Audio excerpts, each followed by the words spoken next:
مسند احمد شریف حدیث نمبر 65-62۔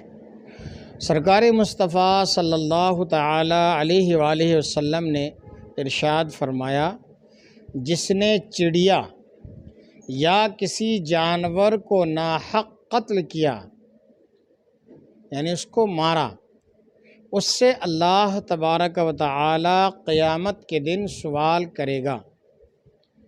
عرض کیا گیا اس کا حق کیا ہے؟ فرمایا کہ اس کا حق یہ ہے کہ ذبح کرے اور کھائے، یہ نہیں کہ سر کاٹے اور پھینک دے۔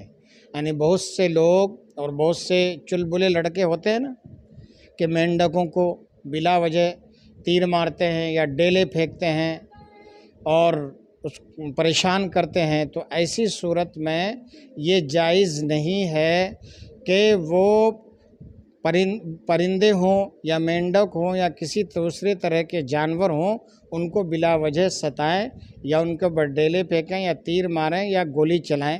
ہاں، جن جانوروں کا گوشت کھانا حلال ہے ان جانوروں کو شکار کر سکتے ہیں، ان کو پکڑ سکتے ہیں، لیکن غرض یہی ہو، نیت یہ ہو کہ یا تو کھانا ہو یا پھر اس کے ذریعے سے دوائی حاصل کرنا مقصود ہو۔ بغیر اس نیت اور غرض کے کسی جانور کو بلا وجہ ستانا یا مارنا ناجائز و حرام ہے۔